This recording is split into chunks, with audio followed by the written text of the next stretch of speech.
पप्पू यादव को लगातार लॉरेंस बिश्नोई के नाम से धमकी मिल रही थी। इस मामले में पूर्णिया के सांसद पप्पू यादव ने पुलिस में शिकायत भी की थी। ये मामला कई दिनों से चर्चा में था। पप्पू यादव को दुबई के नंबर से धमकी भरे मैसेज आ रहे थे। अब इस मामले में बड़ा ट्विस्ट सामने आया है। पुलिस ने पप्पू यादव को धमकी देने के मामले में महेश पांडे नाम के युवक को गिरफ्तार किया है। अब ये महेश पांडे कौन है, इसके पास दुबई का नंबर कहां से आया, इसका लॉरेंस बिश्नोई से क्या लेना देना है, पुलिस ने इस पूरे मामले का खुलासा किया है।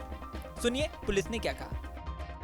कुछ दिनों से न्यूज़ में आ रहा था कि जो पूर्णिया के सांसद हैं माननीय श्री पप्पू यादव जी को धमकियां मिल रही हैं व्हाट्सएप के द्वारा और एक अन्य माध्यमों से। तो इसी में जो सूचना इकट्ठा हुई उसमें माननीय सांसद के द्वारा भी एक नंबर बताया गया जिस पे उनको कॉल आया था।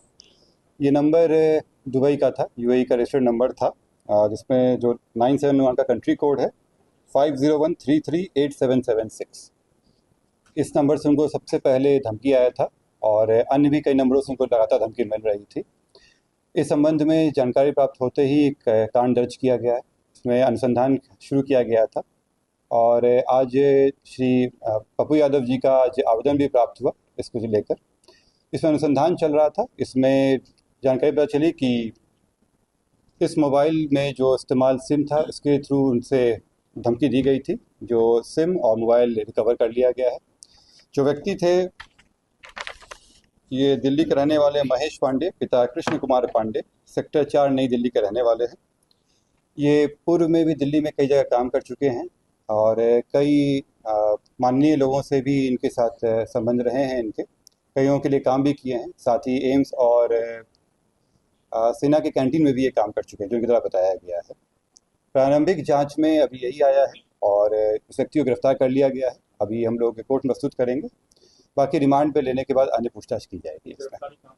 दिल्ली से की गई गिरफ्तारी। कोई गैंग में शामिल? इनके द्वारा जो अभी तक आया है उसमें गैंग का कहीं से कोई नहीं आया है। इनके द्वारा बताया गया है कि ये जो न्यूज़ में इनका स्टेटमेंट देखे थे माननीय सांसद जी का, उसके बाद इनको लगा कि चूँकि कुछ दिन से भी कुछ काम नहीं कर रहे थे तो इनको लगा कि इसमें किया जा सकता है। इनके भी संबंध कई लोगों से रहे हैं। माननीय सांसद के भी कुछ लोगों के साथ इनके कॉन्टैक्ट रहे हैं इसमें खुद में भी। तो अन्य जितने भी एंगल है उस पर हम लोग दिखवा रहे हैं इसमें। फिलहाल मैं आपको स्पष्ट कर दूं कि कई नंबरों से धमकी दी गई थी। जो पहला धमकी आया था जिसमें फ़ोटो भी शेयर किया गया था वो इसी नंबर से किया गया था, इन्हीं के द्वारा किया गया था। इसमें गिरफ्तारी हो गई है। अन्य मामलों में अभी अनुसंधान चल रहा है। ये तो दुबई का सर नंबर, ये दुबई का नंबर है। इनकी जो उनके द्वारा बताया गया कि इनकी जो साली हैं वो दुबई में रहती हैं। ये दुबई गए हुए थे और वहीं से ये सिम ले आए थे। संभवतः उन्हीं के द्वारा रजिस्टर्ड नंबर है। ये भी अनुसंधान का विषय है। ये ले आए थे और उसी पर नंबर चला रहे थे। कोई लॉरेंस बिश्नोई वगैरह तो ऐसा कुछ नहीं, अभी तक कोई ऐसा एंगल नहीं आया जिसमें इनका जुड़ाव उस तरह से रहा।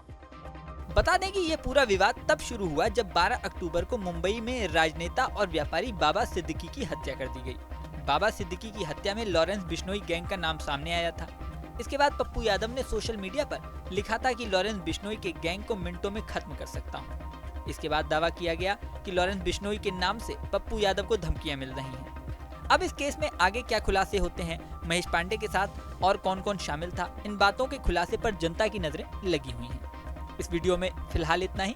बने रहें न्यूज नेशन के डिजिटल प्लेटफॉर्म पर। न्यूज नेशन अब व्हाट्सएप पर खबरों के ताजा अपडेट के लिए न्यूज नेशन के इस QR कोड को स्कैन करें